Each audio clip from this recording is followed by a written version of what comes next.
I recently watched a video where this guy was being interviewed by this guy, and this guy said that you could take a Marriott and a Hyatt and swap their logos and no one could tell the difference.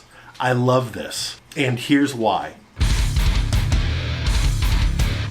I think this is really an interesting piece to stop and really think about, especially as it pertains to your business, your brand. Again, whether that's a business brand or a personal brand, it doesn't really matter.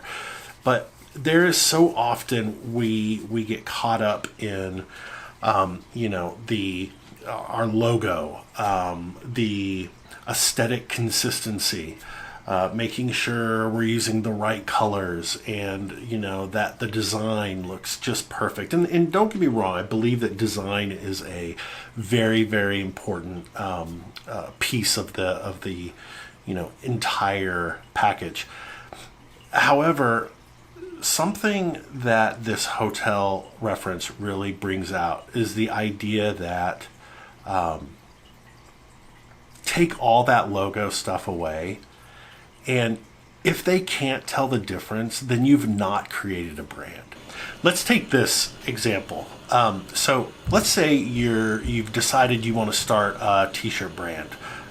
You've seen the ads about getting a Shopify account and how you can sell shirts, and it's an easy business that you can do in your sleep. Let's say this t-shirt company is going to take all the most popular memes that are happening across the internet, and you're going to take those memes and you're going to pick a cool font, and you're going to do some typesetting to that font, then you're going to stick it on a shirt, and you're going to take it out there and you're going to sell it. Now, another company decides that they're going to do the same thing. They're going to choose a different cool font, and they're going to do some typesetting on it, and they're going to put the most popular trending memes onto a shirt, and they're going to sell that on, let's say, Shopify. Now, if at the end of the day you are selling these shirts, and basically you have a nice e-commerce experience going, the other person that started this has a nice e-commerce experience going. You're both creating shirts in the same, general colors, and sure, maybe one's picked, Hanes shirts, and another one's picked Bella shirts. Great. Now, for the audiences, there may be an audience that likes Hanes a little bit more, and another audience that's willing to pay the little extra for Bella.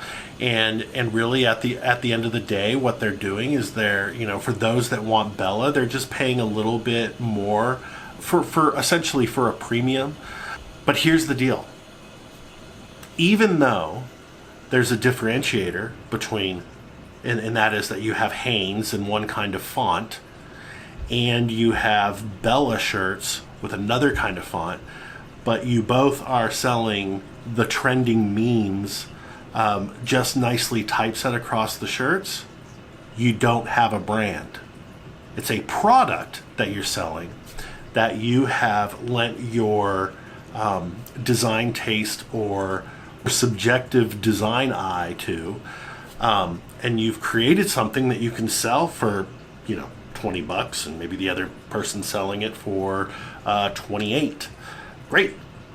What you guys have is you have a shirts. That's it. It's a product. It's a commodity. It's a shirt with type printed on it. It's a commodity.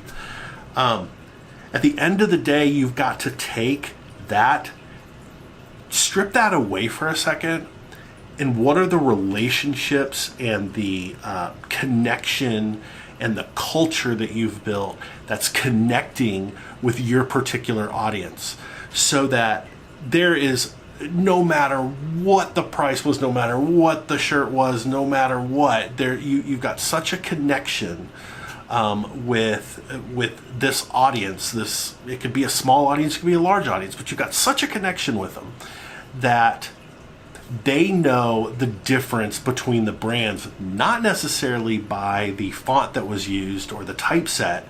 They know the difference. If you were to switch the company names, they know the difference because of the experience that they have. So to sum this up, this is really about the complexities of creating building and nurturing a brand, there's a lot of areas in it that we can get caught up in. There's a lot of areas where we can spend a lot of money. And it's a lot of areas where you could spend ill-advised money, especially in the beginning stages of creating your dream brand or your personal YouTube brand or whatever it is. There's a lot of areas you can get caught up in that are going to waste your time and your money. What's better is to get caught up in the right thing right up front. And sometimes it's going to take a very methodic and purposeful approach to finding that audience, however small it is to start with, and creating something more meaningful for them than just your logo and your colors and your general aesthetic. You want to start creating something special that creates an emotional connection that they want to be a part of, that they need to be a part of, that ultimately they want to be a part of your culture, and vice versa. They want to bring you into their culture.